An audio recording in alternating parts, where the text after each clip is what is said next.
I remember our experience in Driftwood, one that I will never forget. The bond and compassion in the air there was incredible. I knew for sure that after that my cohort would be the best and I would grow to love them, which I have. But sometimes I think to myself, Ebony, how are you growing personally? Every day I ask myself, who am I? Do I even know myself? What am I doing to change the world? At the moment, I didn't have exact answers to any of these questions. It made me think and want to explore ways to better myself and be a leader to the people around me. We took personality tests this semester and Maya read the following. When learning is focused on personal growth and sustaining a vision, that is most rewarding. Using my talent for foreseeing, I like learning that helps others explore issues and bridge differences, as well as learning that connects people. I really want my learning to help me live my idealistic life, so it must include practical problem solving to really valuable. I honor the gifts of others and love to learn what I can do to help them develop these gifts. If what I am learning helps me to take a creative approach to life and live with a greater sense of purpose, so much the better. Interesting, isn't it? So then I asked myself, how could I be a good leader? Is my personal growth a part of that process? What is a personality test really trying to tell me? Well, I've come up with my own interpretation. Personal growth is knowing where you come from, what you've been through, who you've lost, and how you yourself have overcome the adversities of life. After living in NYC for my whole life, I will always remember where I come from and how some of the difficulties that I have been through made me grow as a person. Fights, violence, tragedies, and death was a lot to handle as a teen, but once I was given the opportunity to move on and better myself and my life, I took that chance and haven't turned back ever since. Personal growth is understanding that change takes time, and sometimes asking for help isn't as bad as it seems. Last semester I worked a lot on my own. I never took the time out to ask for help or connect with others to perfect my projects to the best way I could. So I opened my mind this semester to changing that habit, working closely with Alex Villagomez and coordinating Saturday sessions and being the effective leader I wanted to be to help grow more within College Bound community, but also helped me to push myself to ask help from Ann Nicodemi, a writing coach on papers, and Brooke Grotto, information literacy / reference coordinator, who helped with research and library databases for assignments. Personal growth is learning that everyone doesn't adjust at the same time, and sometimes a helping hand means more than you can believe. We attended Driftwood in the beginning of our first semester, and we felt a sense of comfortability and respect for one another.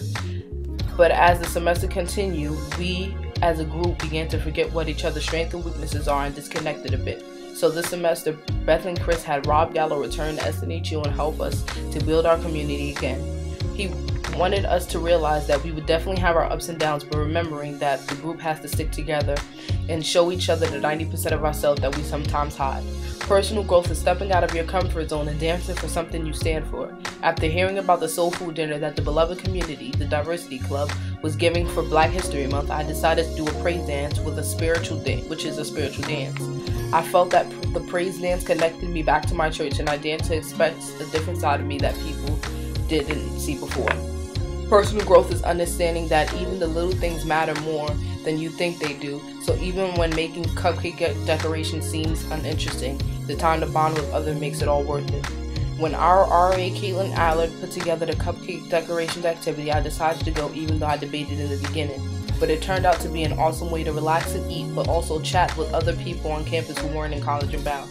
Even when you realize you're not into sports, supporting others in your larger learning community is absolutely exciting. I've never been to so many basketball games until I arrived at SNHU. Personal growth means supporting others no matter what the event may be.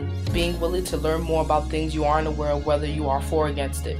The Connie 2012 campaign was something I had no interest in, but after watching a movie that was presented on campus that Solange invited me to, it opened my eyes up to world issues that needed to be taken care of.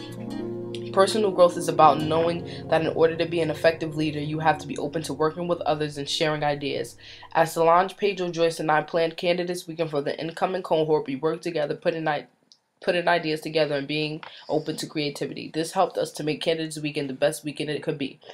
Personal growth is understanding that as much as you miss your family and friends, moving forward towards your dreams and ambitions are what they are most proud of. Being around my family all my life was definitely a transition that took some time to get used to, and I definitely had my fair share of tears. But knowing that I'm working hard and making my mother proud is what pushes me to keep working and be the best I can be so I can reach my goal at the end. It's also learning that although you have to sometimes leave friends behind, you gain new ones. You are willing to grow with people who are positive and accept you for who you are and what you stand for. Personal growth is gaining an instant connection with certain people around you and growing to love and understand other people's strengths and weaknesses. Even when sometimes I feel I don't have a connection with certain people, I opened up more this semester to find out more about why they were struggling and how I can help them in a positive way. So live out the box, communicate with people, explore, and watch how you and others will go together. I go back to these questions I ask myself every day. Who am I? I am Ebony Bias. I am not perfect, but I am open and willing to grow. I am willing to help others and be the best person I can possibly be. And even at my best, I am still willing to grow more and be even better. Do I even know myself? Of course not fully, but as I take steps to grow, I will learn more and more about myself, and that will help me to get better understanding of who I really am and how I've grown even more. What good am I doing to change the world? This is a question that is still unclear. Maybe somewhere down the journey of life, I will be able to see what it is I'm doing to change the world, but at now, it is a working process. So I leave you saying this: everything that I have experienced this semester has helped me grow personally in many ways. Listen to this quote. As we grow up, we learn that even the people that wasn't ever supposed to let us down probably will. You'll have your heart broken and you'll break others' hearts. You'll fight with your best friend or maybe even fall in love with them, and you'll cry because time is flying by. So take too many pictures, laugh too much, forgive freely, and love like you've never been hurt. Life comes with no guarantees, no time cuts, no second chances. You just have to live life to the fullest. Tell someone what they mean to you. Tell someone off. Speak out, comfort a friend, fall asleep watching the sun come down, stay up late, be a flirt, and smile until your face hurts. Don't be afraid to take chances or fall in love, and most of all, live in the moment, because every second you spend